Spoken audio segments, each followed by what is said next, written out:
प्यारे देशवासियों, नमस्कार। आज मैं आपके साथ बहुत ही दुखद घटना की बात करूंगा। यानी वाराणसी में, यानी बनारस में एक बच्ची के साथ जो बलात्कार की घटना हुई है, ये बहुत ही शर्मनाक है, दुखद है, दर्दनाक है। और मैं समझता हूं इस घटना के बाद तो नैतिकता के आधार पर ना तो यूपी के मुख्यमंत्री को पद पर रहने का कोई औचित्य है, ना ही प्रधानमंत्री महोदय को, क्योंकि वो प्रधानमंत्री महोदय की संसदीय क्षेत्र की घटना है। वो वाराणसी प्रधानमंत्री महोदय का संसदीय क्षेत्र है, जहां से देश ने, बनारस ने 3 बार उनको सांसद चुना है। और ये अपने संसदीय क्षेत्र की बहन बेटियों के साथ भी न्याय नहीं कर पा रहे हैं, उनको भी इंसाफ नहीं दे पा रहे हैं प्रधानमंत्री महोदय। इससे ज्यादा दुखद शायद कुछ हो नहीं सकता है। आप बाकी देश को क्या संभालेंगे? उस बच्ची के साथ देखिए, अभी ये 29 मार्च की घटना है। 29 मार्च 2025, 19 साल की बच्ची, साल 6 महीने उम्र ऊपर नीचे हो सकती है क्योंकि कई किस्म की बातें आ रही हैं, लेकिन तकरीबन 19 साल की थी एवरेज। वो बच्ची अपने जहाँ भी वो काम करती है वहाँ से वापस आ रही थी। रास्ते में इसका कोई राज विश्वकर्मा नाम का कोई दोस्त मिला और वो इसको बहला फुसला करके ले गया। और ले गया है वो कोई कॉन्टिनेंटल कैफ़े है, वहाँ ले गया। और वो कैफ़े वो इसके जानकार का है, राज विश्वकर्मा का जानकार का है। और वो कोई साधारण कैफ़े नहीं है। दुखद है, बहुत ही दुखद बात है कि वो सेक्स रैकेट का कैफ़े है।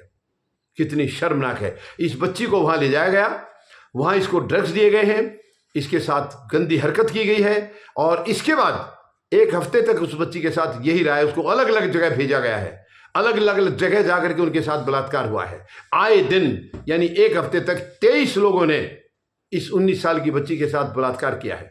कितनी शर्मनाक है, कितनी दुखद घटना है। प्रधानमंत्री महोदय, अपने संसदीय क्षेत्र को भी आप सुरक्षित नहीं कर सके। आपका तो नारा था बेटी बचाओ, तो क्या क्या मकसद है उस नारे का? हमें मतलब नहीं समझ में आ रहा प्रधानमंत्री महोदय। क्या आपका मतलब ये तो नहीं था कि आपके नेताओं से, आपके बीजेपी के मेंबरों से, सदस्यों से, उनसे बेटी को बचाएं? क्या ये कहने का आपका इशारा था? क्योंकि आए दिन जितनी ये घटनाएं हो रही हैं, या तो आपके बीजेपी के लोग इसमें शामिल हैं या उनके साथ जुड़े हुए लोग शामिल हैं। इससे ज्यादा शर्मनाक और क्या होगा? और वो जो कैफे जो लड़का चला रहा था, वहां से पता चला है कि 6 राज्यों में सेक्स रैकेट चल रहा है उसका, और पुलिस के संरक्षण में चल रहा है। पुलिस के संरक्षण में, यानी उत्तर प्रदेश की पुलिस बराबर भरपूर उसके साथ मिली हुई है। तो क्या अगर यह कहा जाए कि उत्तर प्रदेश का प्रशासन मिला हुआ है, तो क्या वो गलत थोड़ा ही होगा? पुलिस मिल गई तो प्रशासन होगा, प्रशासन होगा तो मुख्यमंत्री होगा। यह कितनी बड़ी शर्मनाक है। उत्तर प्रदेश के मुख्यमंत्री सीना तान के कहते हैं कि हमारे राज्य में किसी बहन बेटी की तरफ किसी की आंख उठाकर देखने की हिम्मत नहीं है। तो आप बताएंगे, मुख्यमंत्री आएंगे सामने, ये आंख उठा के देखा है या क्या उठा के देखा है? शर्मनाक है, कितनी शर्मनाक है। सॉरी। और देश के प्रधानमंत्री मुख्यमंत्री की पीठ थपथपाने में पीछे नहीं रहते हैं। वो आए दिन उनकी पीठ थपथपाते हैं। क्या गलत कामों के लिए? प्रधानमंत्री महोदय, कहीं तो जमीनी हकीकत कुछ ऐसी बयान कर दीजिए जो सच्चाई हो।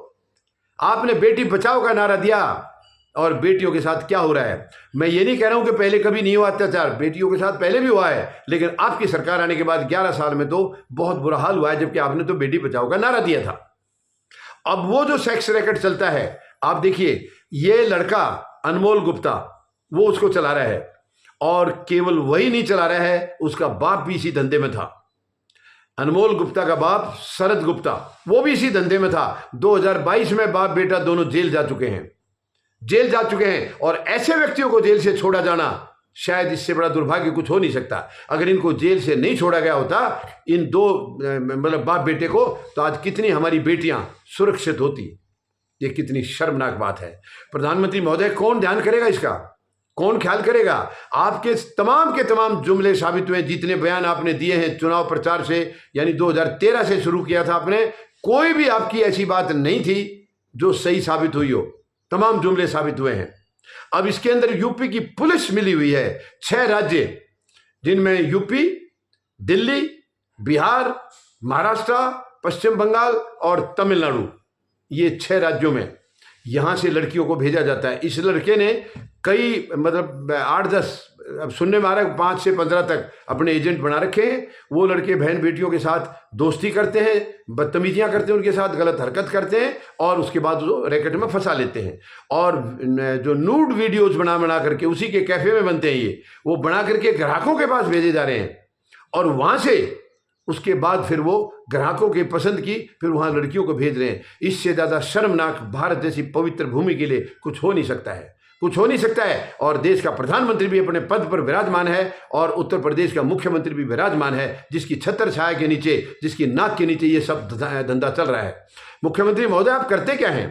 क्या ऐश करने के लिए मुख्यमंत्री होता है? आपको कोई फिक्र है आपके प्रदेश में क्या हो रहा है, कहां पर क्या हो रहा है? आपको कोई फिक्र नहीं। आपको फिक्र है 24 घंटे, क्योंकि आपकी कुर्सी के ऊपर ग्रहण लग सकता है कभी भी, ऐसी आपको फिक्र रहती है। आप इसी के बचाने के चक्कर में लगे रहते हैं। आपको कोई चिंता नहीं है कि देश के अंदर और क्या हो रहा है, प्रदेश के अंदर और क्या हो रहा है, बहन बेटियां सुरक्षित हैं या नहीं। लंबे लंबे चौड़े चौड़े मुख्यमंत्री ने भी बयान दिए हैं, प्रधानमंत्री ने भी दिए हैं, लेकिन हकीकत क्या है, जमीनी हकीकत क्या है, उसको आप देखिए। ये कितनी शर्मनाक है। ये बच्ची 29 मार्च 2025 को किडनैप की जाती है और 4 अप्रैल 2025 को, यानी एक हफ्ते के बाद, इनके घर के अगल बगल में कहीं पास में वहां पर लड़के इसको फेंक के गए हैं।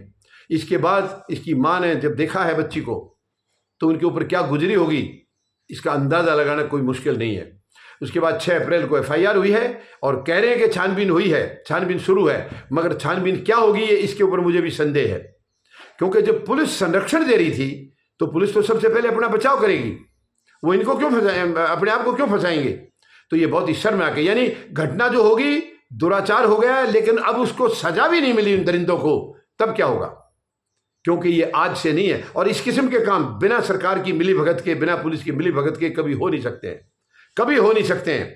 यानी कितनी बच्चियों की जिंदगी इन्होंने बर्बाद कर दी है, इससे ज्यादा शर्मनाक और कुछ हो नहीं सकता है, वो भी भारत जैसी धरती पर। हमारी संस्कृति और हमारे संस्कार दुनिया में सबसे ऊंचे दर्जे के हैं, लेकिन आज संस्कार हमारे बर्बाद कर दिए गए, संस्कृति को खत्म करने के कगार तक पहुंचा दिया गया है।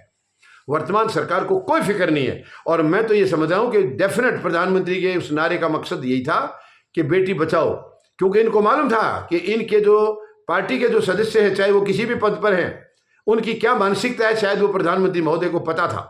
तो उन्हीं से बचाने के लिए इन्होंने कहा होगा, लेकिन देश की जनता समझ नहीं पाई है कि क्या करना है, किससे बचाना है।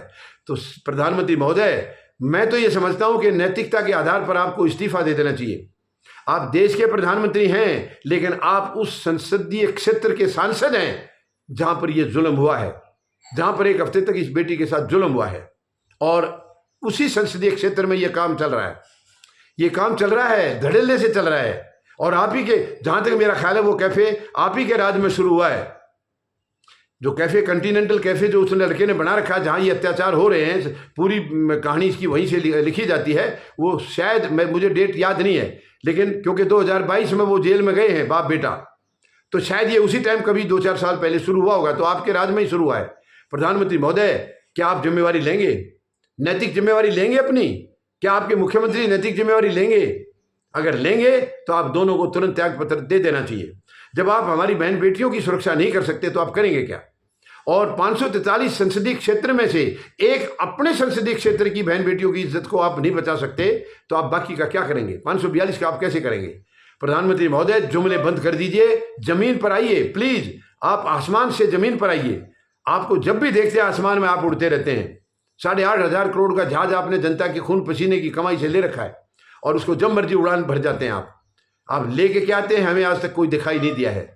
तो मेहरबानी करके अब आसमान से जमीन पर उतरिए, या तो कुछ करके दिखाइए, वरना पद त्याग कर दीजिए। बहुत लोग हैं, काबिल लोग इस देश में, एक से एक बढ़िया लोग हैं, वो देश को चलाएंगे, बहुत अच्छे तरीके से चलाएंगे, खूबसूरत तरीके से चलाएंगे, लेकिन कम से कम पीछा तो छोड़िए आप।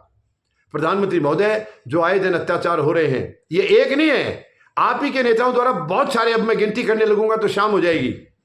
सबको पता है, देशवासियों को पता है, मैंने पहले भी कई वीडियो में बताए हैं। हाथरस की घटना कितनी दिल दहलाने वाली थी, उत्तराखंड में है। आप देखिए, एक होटल में थे, बहुत ही शर्मनाक है, बहुत ही दुखद है। मैं निवेदन करूंगा प्रधानमंत्री महोदय, सबसे पहली बात तो अगर नैतिकता बची है आपकी, वैसे भी पद आपका जाने वाला है, ज्यादा दिन के मेहमान नहीं है आप।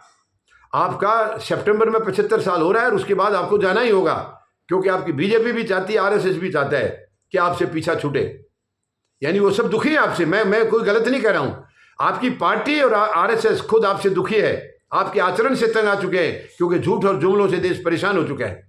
आपने करके कुछ दिखाया नहीं है। आए दिन आप बस कुर्सी के बचाने के चक्कर में, कुर्सी को बचाने के लिए आप नतमस्तक हुए हैं आरएसएस मुख्यालय में। 11 साल में पहले कभी नहीं गए, लेकिन अब आपको वहां शरण लेनी पड़ी, लेकिन शायद उस शरण से भी आपको फायदा नहीं होगा। तो प्रधानमंत्री महोदय, कम से कम अगर त्यागपत्र आप नहीं देना चाह रहे हैं, 2-4-6 महीने और आप रहेंगे, तो बहन बेटियों की इज्जत को कम से कम प्रायोरिटी दीजिए। कम से कम अपने उस बयान को याद करिए, उस स्लोगन को याद करिए, उस नारे को याद करिए जो कुरुक्षेत्र की पवित्र भूमि से आपने दिया था, बेटी बचाओ का नारा। उसको याद करिए और उसके ऊपर काम करिए। 2-4 महीने जो आपके बचे हैं, करिए उसके ऊपर कुछ काम, कुछ नियम बना दीजिए। मैं कहता हूं अगर सरकार की इच्छा शक्ति है, सरकार में अगर दम है, तो ऐसी हरकत हो नहीं सकती है देश के अंदर। कैसे हो जाएगी? आप तानाशाह हैं, आप तो इनको और भी जल्दी बंद कर सकते हैं, लेकिन आपकी नजर कहीं और रहती है। प्रधानमंत्री महोदय, इन चीजों से आपको क्या लेना देना है? इनसे आपको कोई फर्क नहीं पड़ता, ना आपके मुख्यमंत्री को, ना आपको कोई फर्क नहीं पड़ रहा है। यही शर्मनाक है इस देश के लिए कि कोई जिम्मेदारी नहीं है राजनेताओं की। राजनीति में जो बैठे हैं उनकी कोई जिम्मेदारी नहीं है, कोई जवाबदेही नहीं है। यह शर्मनाक है। जवाबदेही तय करनी होगी। मैं 140 करोड़ लोगों से निवेदन करूंगा, 142 करोड़ लोग जो देशवासी हैं, निवेदन करूंगा, आइए हम सब इकट्ठे होकर के और सरकार को काम करना सिखाएं। सरकार का तरीका उनको बताएं कि कौन सा तरीका देश के लिए ठीक है। ये चंद मुट्ठी भर लोग देश को बर्बाद कर रहे हैं, कोई फिक्र नहीं है इनको देश की, ना युवाओं की फिक्र है।